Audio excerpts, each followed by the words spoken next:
a weaponization of Holocaust memory to shield new crimes. And what exactly is happening here? Look, take a non-German example, right? You mentioned some of these things. Keir Starmer, the head of Labour, so-called Labour in Britain, the so-called left. Keir Starmer came out today or yesterday and claimed that what happened on 7th October, which I repeat is tragic and terrible, was an attack on Jews as Jews, completely shutting out the context that what happened was Hamas was attacking soldiers of an oppressive occupying regime. That is not Jews as Jews. That is actually a different thing, right? But why is Starmer doing this? Because he, or the people who make him say that, I'm sorry, want him to create the impression that any resistance to Israel now is the same as what the Germans did to mostly entirely helpless Jewish victims in World War II. And if somebody puts a yellow star on themselves, I find that obscene. And the reason is that the yellow star was used by the Germans to mark for marginalization, exploitation, oppression, and finally for murder, for mass murder, victims who were isolated. Now, if you want to see isolated victims whom nobody is helping today, that's the Palestinians. Hello everyone, I'm Rania Khalek and this is Dispatches. Gaza has often been described as an open-air prison, but this term is not strong enough to describe the more than 2 million Palestinians living there, caged and carpet-bombed with nowhere to flee. Gaza is a concentration camp, some even argue a death camp, where thousands have been killed. I hesitate to state the exact death toll because by the time this is posted, it will be outdated. What we do know is Israel has murdered a child in Gaza every 10 minutes since October 7th, and Western leaders continue to applaud it, while politely asking Israel to respect humanitarian law, as if we're stupid enough to believe that means anything when Israel blows up hospitals, schools, churches, and mosques without consequence. Our leaders in the so-called democratic West are accomplices to this genocide, which is why they try to distract from it by arrogantly demanding we condemn Hamas before uttering a word about the carnage in Gaza. Israel's genocide in Gaza has shocked the conscience of the world. This moment in history will be forever defined by it. To discuss the implications of Israel's onslaught on global politics in an increasingly multipolar world, how the rift between the imperialist countries and the rest of the world has never been more stark, and the frightening reaction to the decline of American hegemony and what it means for Gaza and the rest of us, I'm joined by Tarik Cyril Amar, a historian from Germany, who's currently Associate Professor of History at Koc University. But before we jump into it, this is just the first half of this episode. The second half is available for Breakthrough News members only. You can become a member at patreon.com/breakthroughnews. And as always, be sure to hit the subscribe button and the bell so you get a notification whenever we post new content. And if you appreciate this show, you can also donate below on YouTube. Tarik, welcome back to the show. Hi, Rania. Thanks for having me.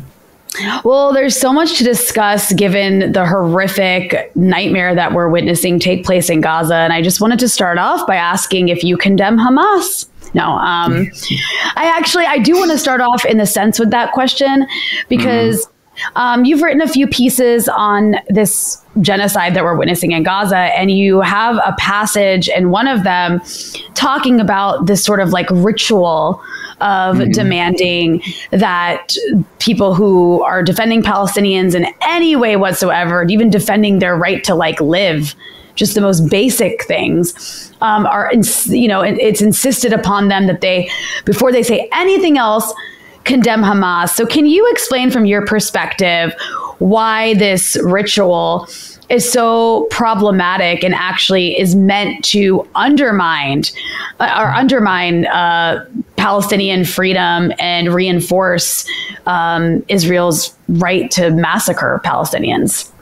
Yeah, I do think it's a ritual. I think it's a ritual of submission, a sort of loyalty oath that you are supposed to take. And there are several reasons why I think it's a very unhealthy practice. Let me say one thing right in advance. One reason is that I don't believe in is that there's nothing that Hamas ever does that could be or can be or should be condemned. Of course, there will be such things. There have been such things, right?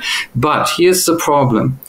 When we are asked to condemn Hamas, while we actually discuss the current situation, the current genocide being carried out by Israel, first of all, it's a massive destruction, right? The first thing we're asked to do is not focus on the genocide, focus on Hamas, right? So get like time and attention away from what is an immense crime, right? Genocide is the crime of crimes, and it is utterly perverse to start every discussion with a distraction. The other thing is, of course, second reason, that when you would have to discuss a genocide carried out by Israel against the Palestinians, and instead you're asked to discuss Hamas and to condemn Hamas, there is a very specific implication here.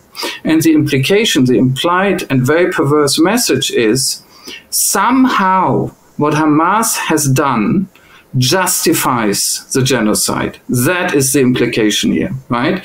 But we know ethically, we know legally, we know morally that a genocide is never justified. It's a completely unjustifiable act by anything, right? Mm-hmm. So that is reason number two why this is a very false demand, right? It's not about what it claims to be about. It is about providing coverage for the crimes of Israel, right? That's reason number two. Reason number three is that, look, if you look at what Hamas did, for instance, to be concrete, on the 7th of October, right, we don't have a very clear picture, and it's interesting how unclear it has remained. It's almost like Israel can always only give us a very wishy-washy picture. They can't ever give us enough details to fully understand what happened there. But we know enough to understand that Hamas certainly attacked military targets. Right? And I'm not saying that it's great that people die in war, quite the opposite. But the attack on military targets cannot be condemned because it's legitimate. Palestinians have a right to resist occupation, oppression, annexation. This right derives directly from the recognized right that they have of self-determination. There's no two ways about this in international law. This is a very clear situation. When you are in the situation that the Palestinians are in, you have a right to fight, right? Nobody can come to you and say, you must be Gandhi. You cannot reach for a weapon. You can. You are allowed to reach for a weapon. That is the international law situation. So insofar as Hamas has attacked military targets, they have a right to do this because they are de facto acting for the Palestinians and as Palestinians in this resistance struggle. This is a very clear situation. Now, secondly, if Hamas fighters, or maybe others, during this attack deliberately killed civilians, that would be a war crime, right? As in other armies. A war crime you can condemn. You can also prosecute it if, you have the opportunity, which is often not the case. However, and this is what a lot of people don't understand or don't want to understand, and I think what Israeli propaganda and Western propaganda constantly obfuscates, the fact that a military force has committed war crimes does not mean that that military force somehow loses its right to legitimate violence. Now, I don't know why this is so hard to understand. This planet is full of armies that have very rich histories of war crimes. The Germans, the Russians, ongoing the Americans and the Israelis, right? So if the fact that your army also commits crimes meant that you lose your right to fight in general, then all of these states would have to literally dissolve their armies. That's not the case, right? So it's actually entirely possible for an armed force to do both, to fight in a legitimate way that is recognized by international law, and also to commit crimes. That doesn't mean the crimes are no crimes, but still it means that this force retains the right to fight back, right? So therefore, that's number 3. A blanket condemnation of Hamas is strictly absurd.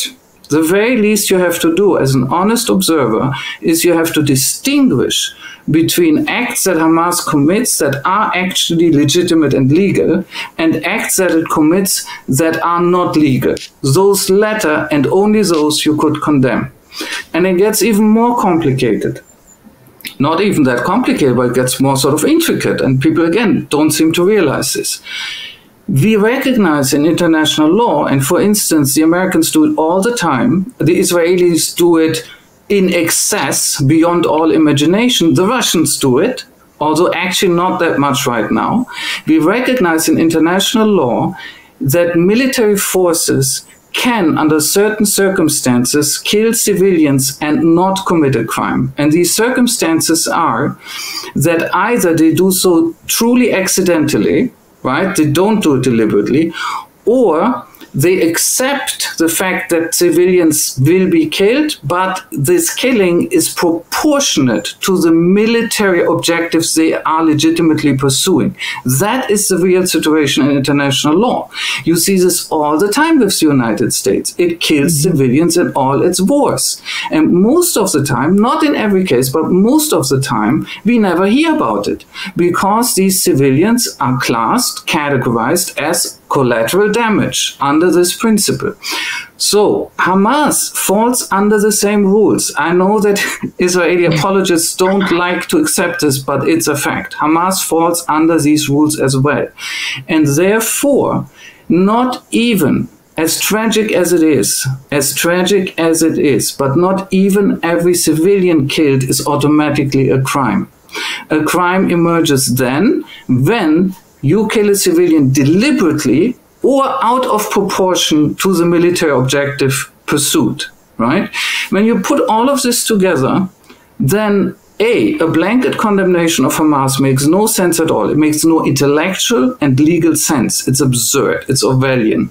And secondly, even a condemnation of all Hamas violence does not actually work and does not make sense because you can show that there is legitimate violence in part of what Hamas is doing. And legitimate violence is not to be condemned legally. Or if people want to condemn that, then they will have to condemn all armies all the time, which most people don't do because that is actually radical pacifism, right? But that's not what they want to do.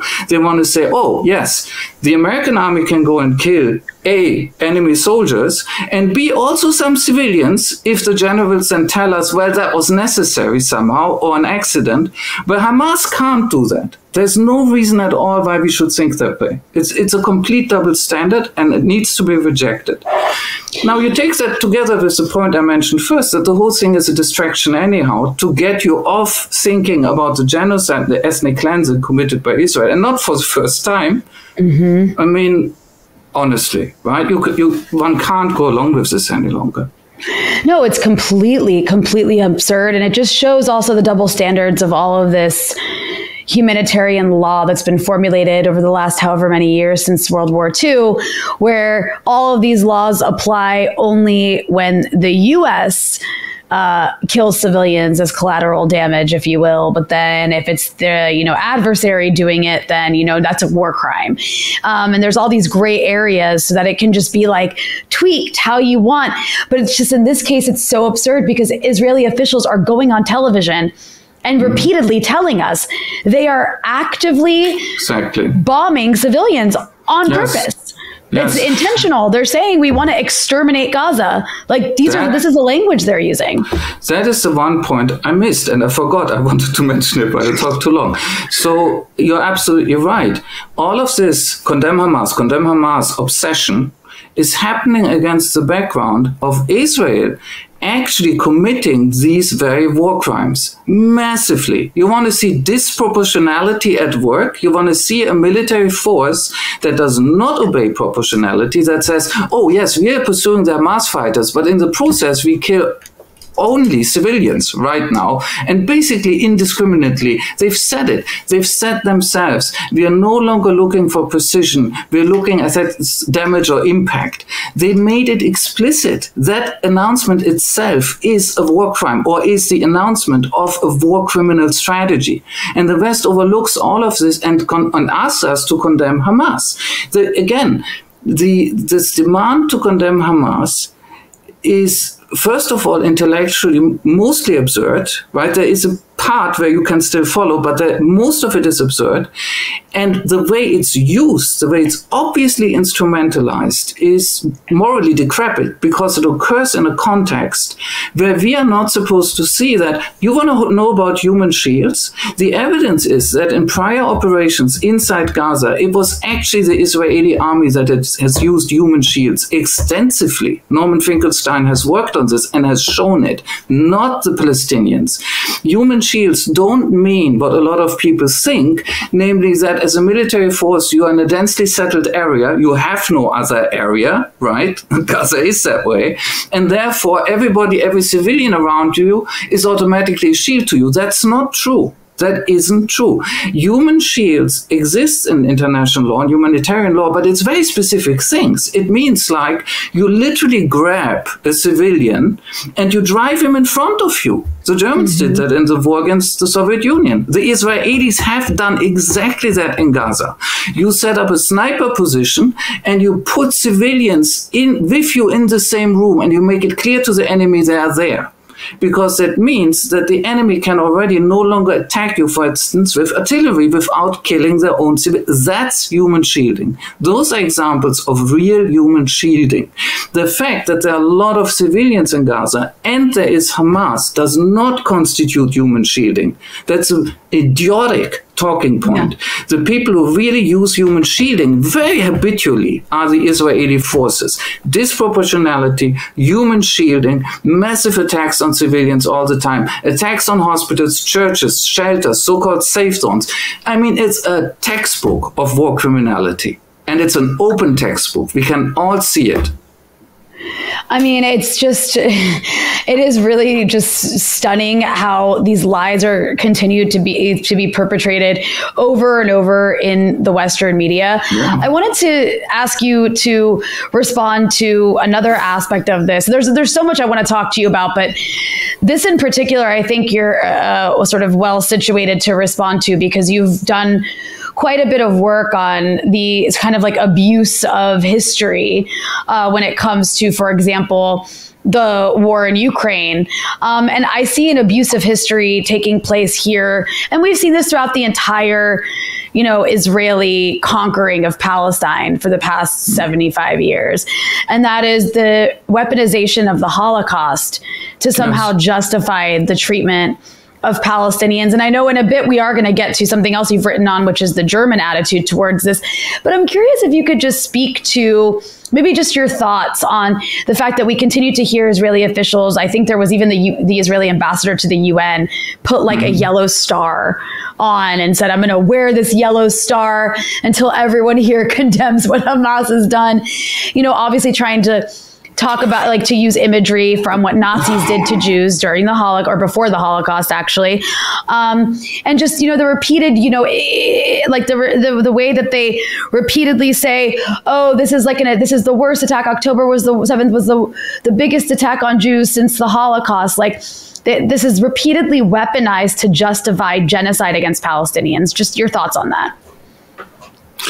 My first thought is that that's true. The Holocaust, as terrible as that is, I wished it was different, but the Holocaust is being weaponized. Or, to be very precise, the memory, or the reshaped, or the public memory of the Holocaust is being weaponized, among other things, to shield genocide, ethnic cleansing of another group of victims, this time by Israeli perpetrators, and the victims being, of course, the Palestinians.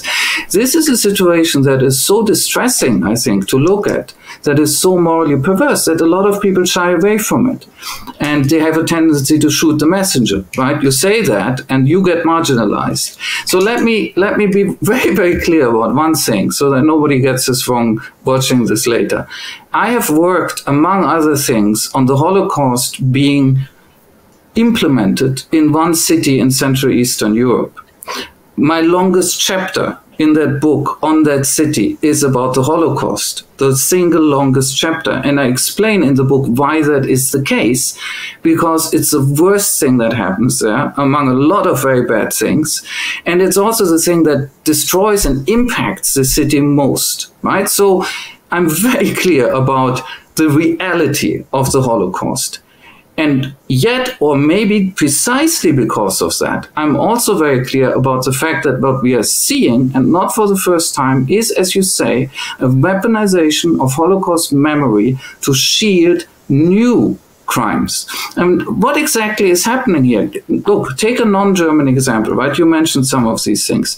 Keir Starmer, the head of Labour, so-called Labour, in Britain, the so-called left. Keir Starmer came out today or yesterday and claimed that what happened on 7th October, which I repeat is tragic and terrible, was an attack on Jews as Jews, completely shutting out the context that what happened was Hamas was attacking soldiers of an oppressive occupying regime. That is not Jews as Jews. That is actually a different thing, right? But why is Starmer doing this? Because he, or the people who make him say that, I'm sorry, want him to create the impression that any resistance to Israel now is the same as what the Germans did to mostly entirely helpless Jewish victims in World War II. A completely perverse comparison on the simple grounds that Israel is not helpless. Israel is not a helpless state. No. It is probably it is actually the single most powerful state in the Middle East. Now, this is highly dependent on American support, but as long as this support is there, that's a fact. It is the only state in the Middle East that has been allowed to acquire an illicit nuclear arsenal and to keep it out of any regime of international control. It is, in fact, the only state in the Middle East that up until now has been allowed to have any nuclear weapons. And on top of it, it has a massive conventional army. And as we now see, if push comes to shove, the United States basically sends its army in addition. So if you want to claim that this somehow resembles the Holocaust, then tell me, where was the army of the Jewish victims in World War II? There wasn't any. This is a very different situation. And if somebody puts a yellow star on themselves, I find that obscene. Obscene. And the reason is that the yellow star was used by the Germans to mark for marginalization, exploitation, oppression, and finally for murder, for mass murder, victims who were isolated. Now, if you want to see isolated victims whom nobody is helping today, that's the Palestinians. It's not the Israelis. I'm sorry, that is nonsense. And it is obscene. And I don't care by whom it is done. Absolutely not. It is obscene to treat the memory of the victims of the Holocaust in this way, because that is actually disgraceful towards those Jews who were actually mass murdered in the Holocaust. It's horrific. And I mean, there are Jewish voices by now too who are saying this, if that's important. You know, for some people it's important from what ethnic point one speaks. Okay, let's add that. By now there are Jewish voices who are very clearly saying, we don't want this. This isn't right. The people who use the Holocaust or its memory in this way now are actually, disrespecting the real victims of the Holocaust, and they're also destroying this memory. They are inflating and destroying and cheapening and tearing down this memory. They are the ones who give others a reason to say, well, you mentioned the Holocaust. First of all, I want to know why. Have you got an agenda? Right? Because unfortunately, some people obviously very clearly do have an agenda, right? So I have absolutely no patience with this. You know, if people want to make any comparisons, and even there, I'm still on the whole very careful, but I'm sorry, the victims of a genocide here are the Palestinians. The Holocaust was a genocide, a very large genocide. So you want to make a category comparison, you would have to make it with the Palestinian victims. And if you want to make a comparison about perpetrators, those who kill, those who give the orders, those who have the idea that a whole ethnic group should vanish so that our nation has room, right? Mm-hmm. Well, I'm sorry, that would be a lot of Israeli politicians and generals and also simple soldiers now. If people don't like to hear this because it is so perverse, I can't help them. I'm not shaping the world, I'm describing it. Yeah, I mean, it's very well said. And it's just also amazing to see the reaction from the West. And, you know, you wrote this really good piece called Multipolarity is Not Enough at your Substack, which I encourage people to check out, and I'll include a link to it. And in it, you talk about the reactions of different countries. And I think this is an interesting dichotomy here, which is you have the minority in the global North, the Europeans, the Americans, the Canadians, the Australians, you know, the typical settler colonies of Europe, all on the same side, which is the side of Israel unconditionally, you know, making a mockery of these polite sort of pronunciations of, we stand with Israel and we hope they'll respect humanitarian law. And it's like after the 5th or 6th hospital they've bombed. Yeah, and I know these Western leaders are seeing the images that a lot of us are seeing of. They know better than we do. Of Palestinians. They know better than we do. Yeah, of course they do. They know exactly what the Israelis are doing. And I'm sure behind closed doors, they're probably saying, oh, wow, the Israelis are really targeting civilians. But they just don't care for a lot of reasons, you know, that we don't necessarily have to get into, or we can. But I guess the point I wanted to make here is, what's your view on the fact that there's such a massive crack between the vast majority of the world and the so-called civilized Western countries? I mean, we've seen some leaders, in particular, the president of Colombia, for example, Gustavo Petro, has literally called this a genocide. Erdogan, despite whatever, you know, sort of opportunism he may be engaging in, has made some really, really harsh comments about what Israel's doing. And actually, you know, as of this recording, it was just yesterday that the Israelis bombed a hospital that the Turks actually funded, which is like the only has the only cancer ward in all of Gaza. And you have, you know, even the leaders across the region that are in charge of countries that are very close to the United States, the Saudis, the Egyptians, the Jordanians, have been making pretty harsh statements that we're not used to hearing when, you know, Gaza is being bombed, because they're horrified and also very concerned about how this might affect the sort of internal dynamics of their own countries as Arab anger boils over. But the point I'm trying to make here is, most of the world wants a ceasefire. Most of the world is against this. But like Joe Biden, Anthony Blinken, Ursula von der Leyen, and all of these people who, you know, mask has slipped, they just like do not care how many children are killed in Gaza, get to run the show and say, no, this will continue. I'm curious what your thoughts are on that massive divide.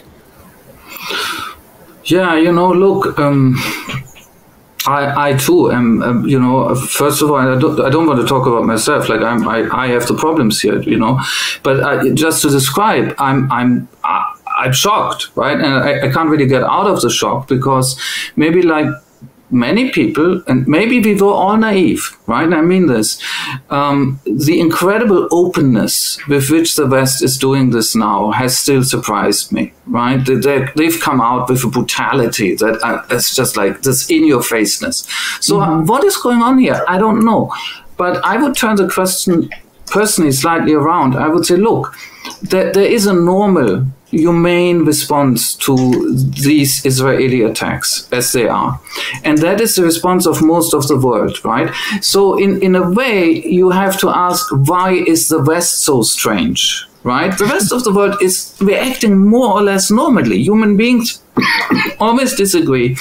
Their interests come in, the biases come in. I understand all this. Opportunism can play a role, right? But on the whole, the non-West is reacting in a humane way, in a way you can recognize as this is psychologically and intellectually maybe not perfect, but more or less normal, right? The West is not. Not at all. So the question is, what is this pathology in the West? And I don't know the answer. I see that Western publics are also partly not doing what their governments want, which I find encouraging in a very modest way. So it's not that people like von der Leyen or Starmer, we just mentioned him, or Joe Biden or Blinken or Trudeau, you know, that they actually necessarily represent everybody in their country. I think it's rather the opposite. There are sizable parts of these populations that don't want to go along, that go on marches and so on, right? Is it enough? Probably not. That's not what I'm saying. I'm not being, again, naive here. But so then if you narrow the question down to what is it with these elites, and it's not just politics, it's also in the media, right? At least in the traditional media, in the mainstream media, if we want to use this term. I don't know. Is it long-term socialization in certain ideological tenets that have been so thoroughly ingrained that they override basic humane and human response? Maybe. Is it that they perceive interests? Are the people right who speculate, or maybe it's better than speculation, that all of this also has to do with EU energy policy, you know, and the ideas of a new energetic corridor coming from the Indian Ocean. It's so bizarre that one really, I struggle. It's very hard for me to build a hypothesis of what is going on with these people. Is it funding? Is it funding? And again, I will not be accused of some sort of anti-Semitism for simply stating the fact that lobbyism and funding is a very real thing in the United States and also in Europe. Does that play a role? Does it play a role with Starmer? Does it play a role with the Democrats? Does it play a role with Biden? Asking that question has nothing to do with anti-Semitism. It is a perfectly rational question about the sources of inexplicably obtuse and brutal policies. And not only are they obtuse and brutal, here comes another thing. So you look at this, and I do think the first question is a moral question, which we've just talked about. But the second one, okay, you want to go all hard-code geopolitics, right? Our inner Machiavelli to be unleashed. So is what the USA doing rational in this way? By no means. We could talk more about this, but it's digging itself into a hole deeper and deeper and deeper, and it's risking a three-front World War III by now. That's not rational. Whatever these people think they're doing, it's not rational. Is what the Europeans, that is the EU, doing rational? No, that's not rational. Antagonizing the whole global south and letting the mast slip like this? No. With the world going the way it is now, with, as I really am convinced, multipolarity being a fact, it's there and it will go bigger. You cannot stop multipolarity. It's just a thing. With the world going this way, there's nothing even cynically rational in this Western response. So even on that level, I am at a loss to finally explain this, to be honest. It's absurd. It's insane. It really is. And I think it's really interesting in this piece that you did write about multipolarity is not enough. You mentioned how the U.S. is leading the West, of course, in enabling this extreme right Zionist settler regime by providing diplomatic cover and arms. And also the fact that this is happening while Washington is also still backing this horrible proxy war in Ukraine, also trying very hard to go to war with China. It is a kind of insanity that speaks to what you call this kind of this American empire in decline. And you make this distinction that I'd love for you to elaborate on about the difference between the American empire in decline versus something like the Soviet Union in decline, and why Washington's decline is actually so much more dangerous. The Soviet decline wasn't dangerous for the world. It was dangerous for the Soviet Union, obviously, because of what happened in the aftermath of that, but which was a lot of it was Washington's fault. But the point is that you have these elites in Washington who are just prepared to increase their wars and fight and fight and fight, even if it brings us to World War III. Can you talk a bit about that kind of frightening threat that American decline poses? Not because it's bad if America isn't the world hegemon, but just because of what that means in America's reaction around the world. Yeah, you know, in that piece I wrote that you referred to, I sort of evaded the question of the reasons, right? I wanted to write a short piece and just describe what I see.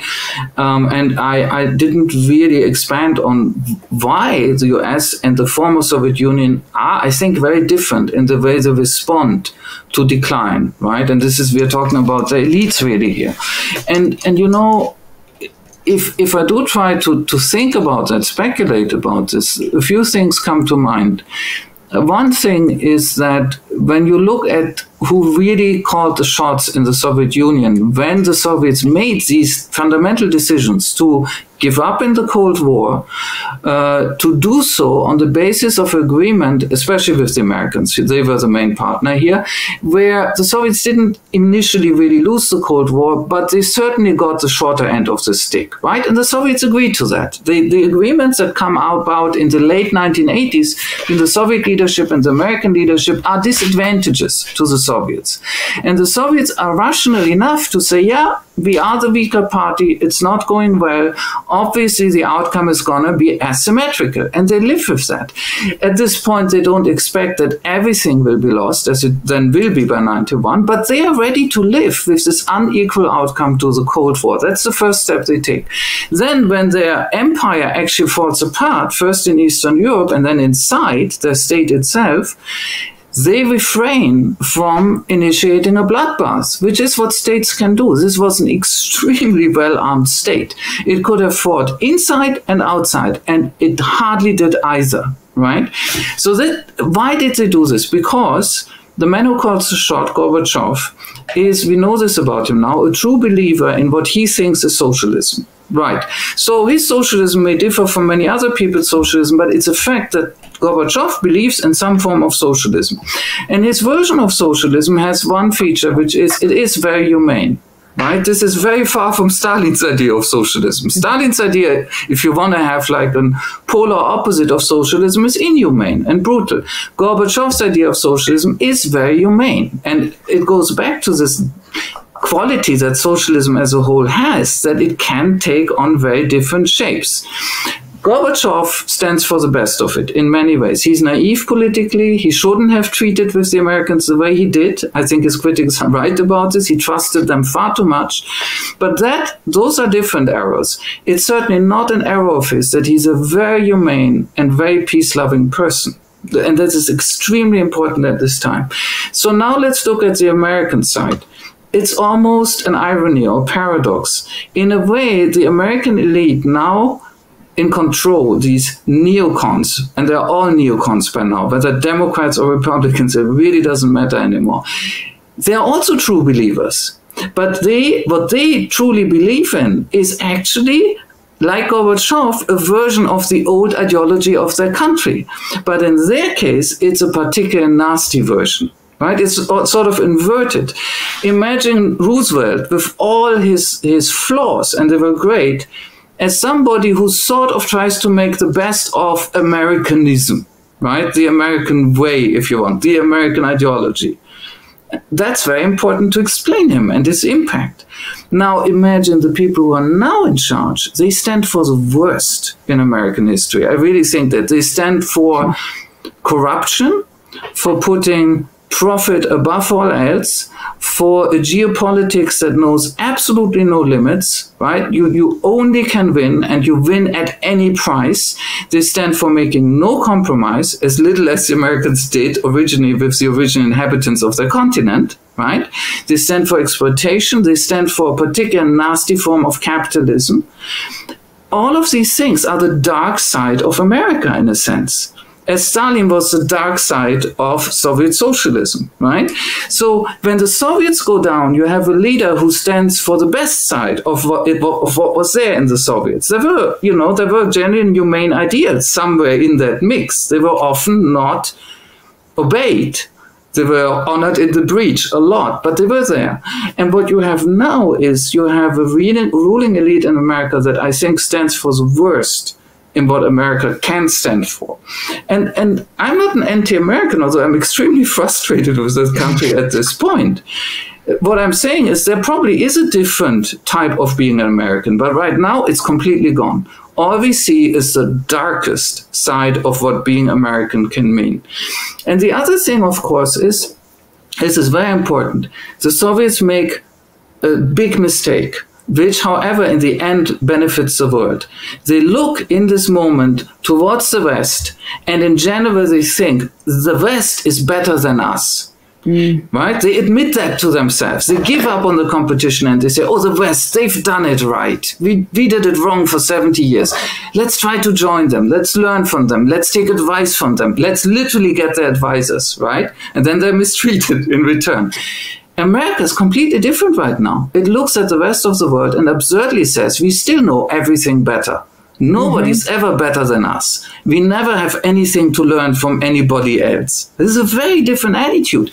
America has nowhere from this mindset to go to and say, oh, okay, if we get weaker and become one among many or several big powers, that's not so bad because these other guys actually have something to offer. We can learn from them, right? It's the opposite. They only feel threatened, and their only answer to this angst, this all-pervading fear, is we must retain absolute control. It's insane. It is. It's completely insane. It's like if a narcissist was a country, maybe. I don't know. It just it's a narcissist national disorder. Yes. Yeah, really, right? Like collective narcissism. And then you write that the only way to prevent this is to contain and deter Washington, those states who understand that the survival of humanity is more important than the manifest destiny and indispensability. Delusions of the USA will have to do more than just bypassing Washington. They'll have to form a global coalition to threaten it into accepting its decline no less peacefully than the Soviets had to accept theirs. So I guess this is what you mean by beyond multipolarity, because multipolarity itself doesn't necessarily create that, right? It gives space for it, but it doesn't create it. And right now, when you look around, it does feel like, yes, the majority of the world is like, what is going on? What the hell are you doing? But there's no mechanism for it to act. I mean, the UN has proven to be largely like US controlled in so many ways that it's useless, despite the fact that like the UN General Assembly voted overwhelmingly for a ceasefire. They can't make it happen, right? And China is, you know how China is. China doesn't like to intervene. It's trying to use like diplomacy in whatever ways it can, but it's kind of sitting on its hands a bit. And then Russia's doing what it can in its own little sphere. You know, I mean, they're vetoing things at the UN Security Council, but again, it's like the UN is such a useless institution. It doesn't really matter. So it feels almost like at this point, it's proof that multipolarity isn't enough. Like you do need something more, I guess is what I'm saying. And I'm not sure if that's what you meant ultimately in that piece, or what do we need then? What do we need beyond multipolarity?